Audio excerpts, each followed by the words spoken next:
Queridos amigos, luz do mundo e sal da terra, bom dia, boa tarde, boa noite, meu nome é Dario Bueno e também sou conhecido como Burro. Fui vereador em Jacareí, cidade do interior do estado de São Paulo. Como sempre começamos as nossas conversas, bem-aventurado é o povo, cujo Deus é o Senhor, Salmo 144. E a grande promessa do Evangelho, se você tiver a fé do tamanho de um grão de mostarda, nada lhe será impossível.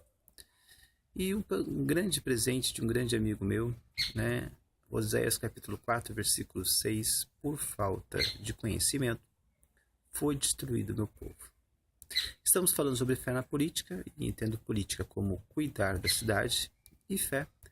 Apresento para vocês uma definição de um tratado sobre política, né?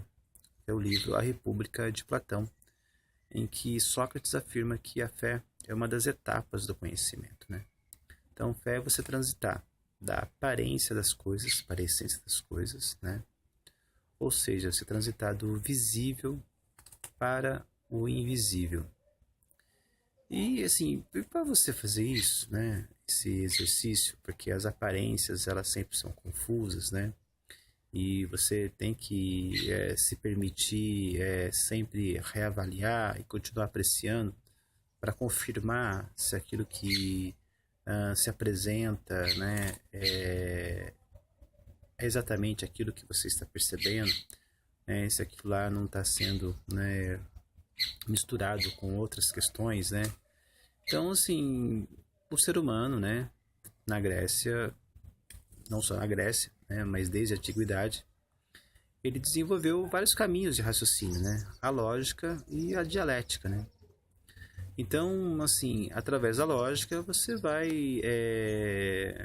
disciplinando seu raciocínio, né, para você chegar, né, numa relação de premissas, né, a uma conclusão, né.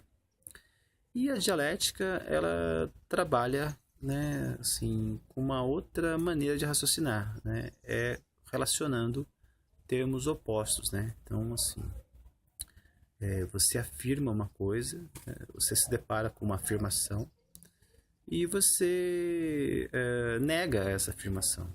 Essa é a primeira reação, né? E através dessa negação, você nega a própria negação. E você negando novamente a negação, você vai chegar, né, em algo diferente da afirmação inicial, diferente da negação, mas que preserva, né, o que eles têm, né, o que elas têm em comum, né? Então você se depara com uma afirmação, você nega essa negação, né, essa afirmação, depois você nega a negação e chega, né, num produto do seu raciocínio, né? E assim, bom, mas isso não quer dizer que isso seja científico, né? Isso é uma maneira de você apurar a sua opinião, né? Claro que você dá um passo além do seu contato imediato, né? Mas isso pode te satisfazer, isso pode ser suficiente por um período, mas você precisa estar sempre repetindo, né, essa ação. Você não pode ficar, às vezes, um ano, né, sem apreciar o fenômeno e sem que mude, né, a sua percepção daquilo que você está observando, né? Você não pode ficar 10 anos, você não pode ficar 50 anos, 100 anos, né?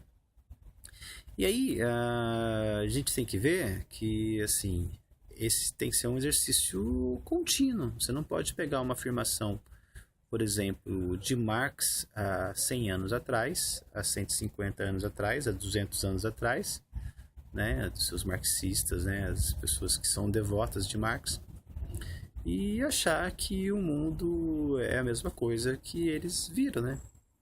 Que a coisa mais importante de Marx não são as suas conclusões, né?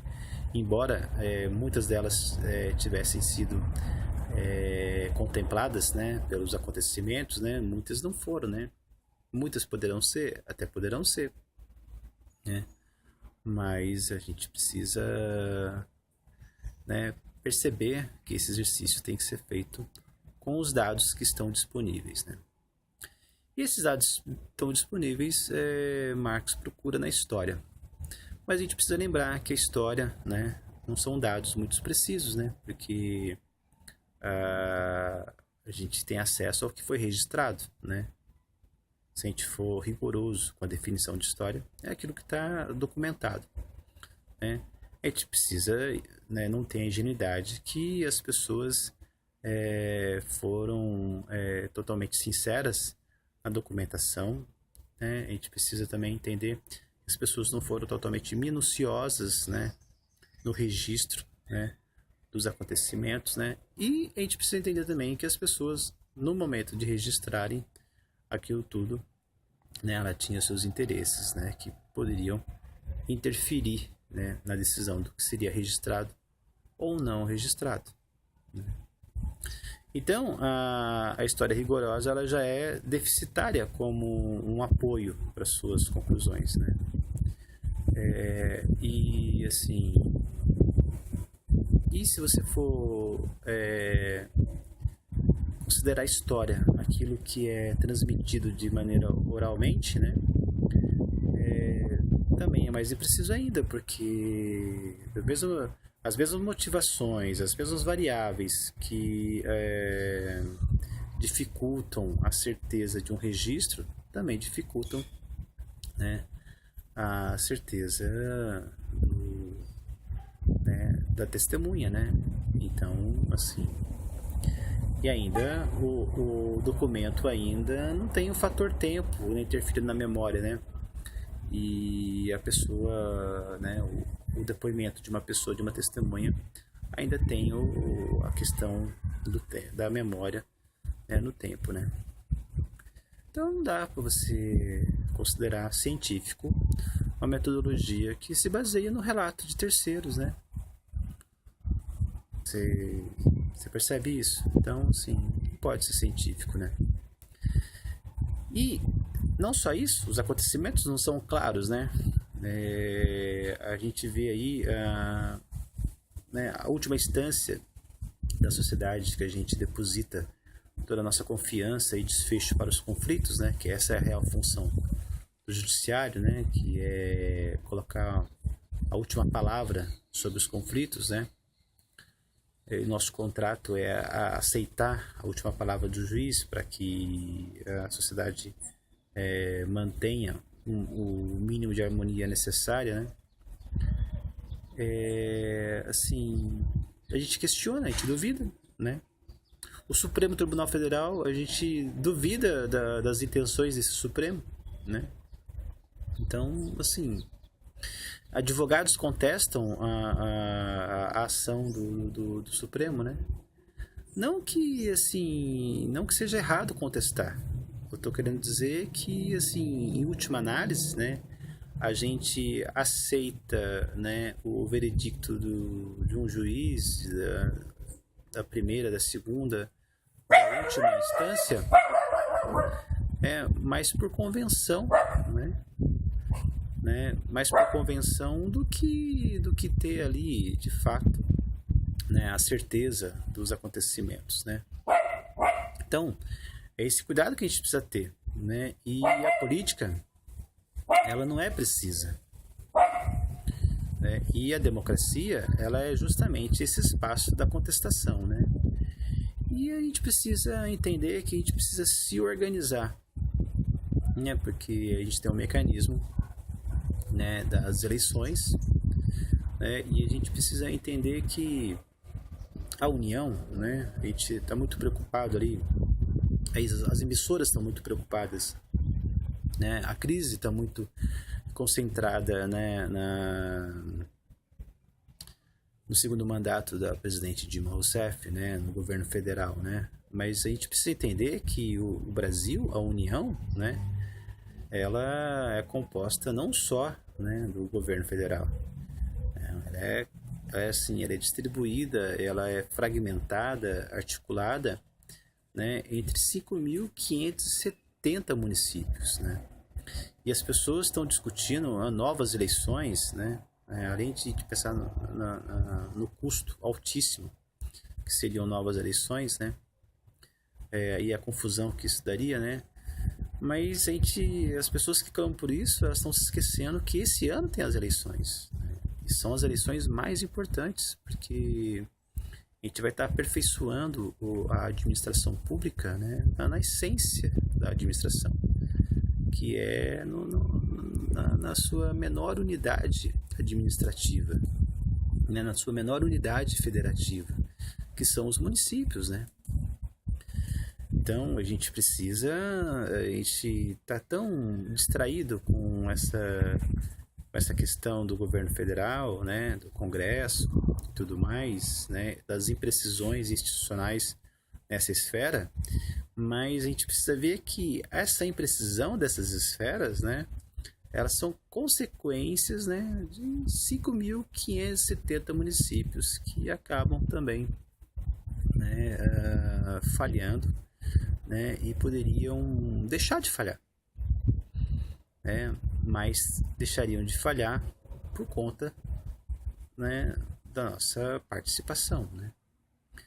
A gente está insatisfeito com a administração pública, né, mas se a gente participasse, né, a gente poderia compreender melhor, né, e mesmo, né, de maneiras às vezes assim desagradáveis, né, porque não é fácil, né, conviver com o interesse de outras pessoas, né?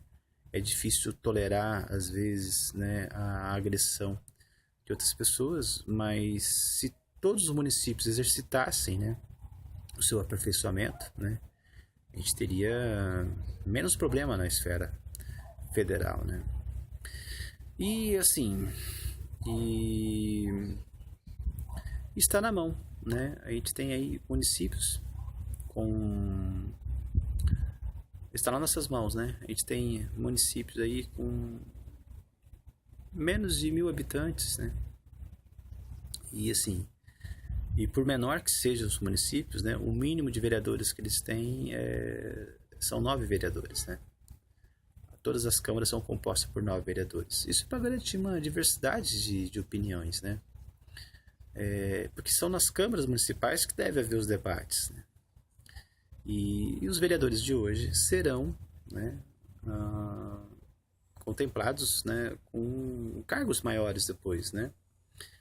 Serão deputados estaduais, serão deputados federais, né? E cabe a nós, né, da sociedade, escolher bem os nossos representantes para que a gente possa ter um futuro cada vez mais promissor, né?